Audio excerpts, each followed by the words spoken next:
தளபதியின் code படத்தில் பிரசாந்த் நடிக்க இதுதான் காரணம். உண்மையை வெளிப்படையாக சொன்ன தியாகராஜன். நடிகரும் இயக்குனருமான தியாகராஜன் தனது மகன் பிரசாந்த் தளபதி விஜய் நடித்து வரும் கோட் படத்தில் நடிக்க சம்மதித்தது ஏன் என்கிற கேள்விக்கு பதிலளித்துள்ளார்.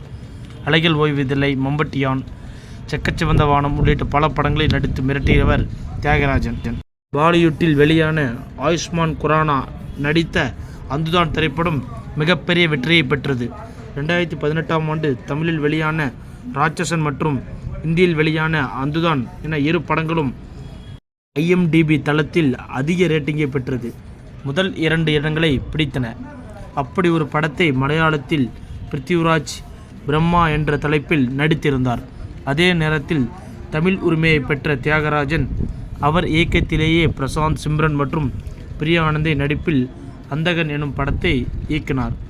அந்தகன் திரைப்படம் உருவாக்கப்பட்டு 2 ஆண்டுகள் ஆகும் நிலையில் இன்னும் அந்த படம் திரைக்கு வரவில்லை.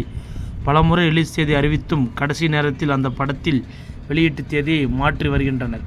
வரும் சம்மருக்கு அந்தகன் கண்டிப்பாக வரும் என தியாகராஜன் தனது பேட்டியில் கூறியுள்ளார். நடிகர் பிரசாந்த் ஹீரோவாக நடித்து வந்த நிலையில் வெங்கட் பிரபு இயக்கத்தில் விஜய் நடித்து வரும் கோட் படத்தில் துணை கதாபாத்திரத்தில் நடிப்பது ஏன் என்கிற கேள்வி எழுந்து வருகிறது.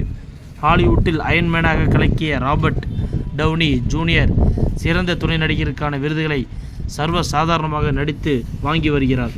ஆனால் இங்கு இன்னமும் நடிகர்கள் மத்தியில் ஈகோ கிளாஸ் இருந்து வரும் சூழ்நிலையில் விஜய் படத்தில் பிரசாந்த் துணை கதாபாத்திரத்தில் நடிப்பதற்கான காரணம் ஏன் என்ற கேள்வி முன்வைக்கப்பட்ட நிலையில் ஜெயிலர் படத்தில் மோகன்லால், சிவராஜ்குமார் உள்ளிட்ட நடிகர்கள் இணைந்து நடிக்கின்றனர். பான் இந்தியா படமாக மாறிவிட்ட நிலையில் மல்டிஸ்டார் படங்கள் வருவது ஆரோக்கியமான ஒன்றுதான்.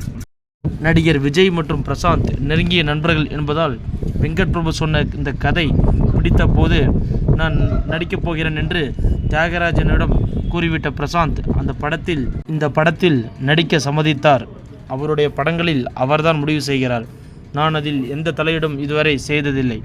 நெகட்டிவ் கதாபாத்திரத்தில் அவர் நடிக்க விரும்பினால் மட்டும் சில சமயங்களில் தடுத்திருக்கிறேன் என கூறியுள்ளார். மேலும் கோட் படத்தில் பிரசாந்துக்கு முக்கியமான கதாபாத்திரம் என்பதால் தான் அவர் அதை ஏற்று நடிக்க சம்மதித்துள்ளார். படம் நன்றாக வந்து கொண்டிருக்கிறது. ஆரம்பத்தில் பிரசாந்த் நடிகராகவே மாறக்கூடாது என நினைத்தேன். பாலு மகேந்திரா முதல் பலர் என்னிடம் வந்து மகனை சினிமாவில் அறிமுகப்படுத்த வேண்டும் என்று கூறினர் என்றும் பிரசாந்த் சினிமாவில் அறிமுகமானது எப்படி என்று பேசியுள்ளார்.